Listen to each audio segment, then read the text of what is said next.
If credit card ever confused you, stressed you, or made you feel like you're doing something wrong, you're in the right space. My name is Eunice, and I'm here not to judge you, but make you understand money in simple manner in terms of credit cards, and I'll be talking to you on how they operate and some of the rules that governs them, and this will make you understand or gather a few knowledge or points that you can take home. I use credit card all the time, not because they are special, but because I understand how they work. When you know the rules, credit card helps you pay your small bill, track your spending, and build credit without stress. The problem is not understanding the credit card that no one tries to explain to us. So in this video, I'm gonna slow it down and explain to you what I use, and let me know what you're missing from all these rules or what I need to add in my rules.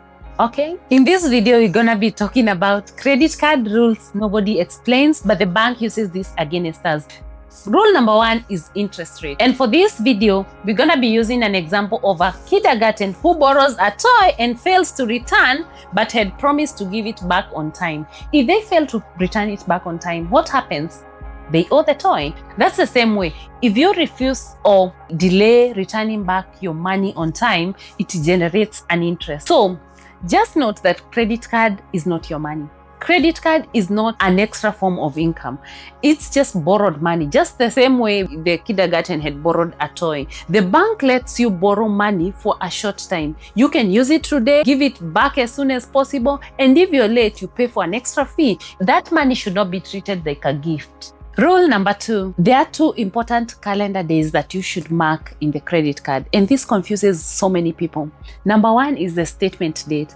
Statement date is the day that a snapshot is taken by the creditors to show the money that you borrowed. So they're able to know how much you owe and how much you borrowed. The second day is the due date, and this is the return day. If you would compare this with the kindergarten version of what we talked about, this is the return of the toy day. So this is the day that you return your money. If you pay it in full, you have no interest. But if you pay in bits, that's when you accumulate interest. So this acts like a deadline. Rule number 3 is credit utilization. In this, we'll use the same example we use the kindergarten student. Assume one kindergarten student carried a backpack with 1 to 3 books, but the second one carried 50 to 100 books. The first student, the teacher will say, just a good job. The second one, the teacher will worry much about the weight and how much has been stuffed in that bag. That's the same way a credit card operates. A credit card has its own limits. The backpack is the size. Balance is the books inside. Just because it fits doesn't mean that you can carry it. Limit is not goal, it's just the maximum. By this, if you have 1,000 USD in your credit card, it doesn't mean that you should use all of it like in totality. You can just use like 30%. That's what most people advise, that just use a 30% of what is allocated to you, and then you're able to kindly like pay it back slowly with no pressure. Rule number 4, this is minimum payment. Did you know that minimum payment is kinda a trap? The bank says to you, you can only pay a little as you can. That sounds good, but it is a trick.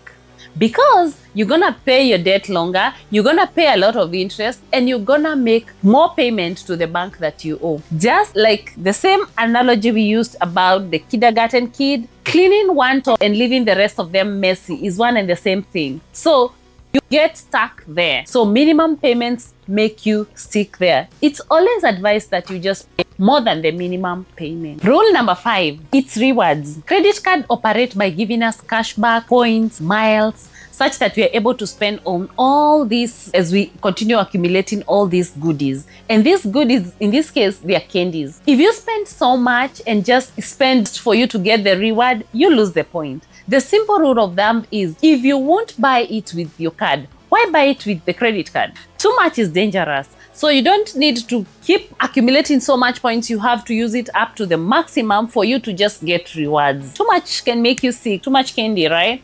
So you don't have to overspend your card for you to just get the rewards. You just use on the things that you need to buy with. So the big message is, Credit cards are not bad. Not understanding them is what hurt people. So if this content really helped you and you feel like you can want more of these, just consider subscribing. We are building a community whereby we will be teaching people about all these things, all money, and we'll be explaining to them in a simple, honest way for you to just understand. So stick around and we'll be here to explain all these things. Bye bye.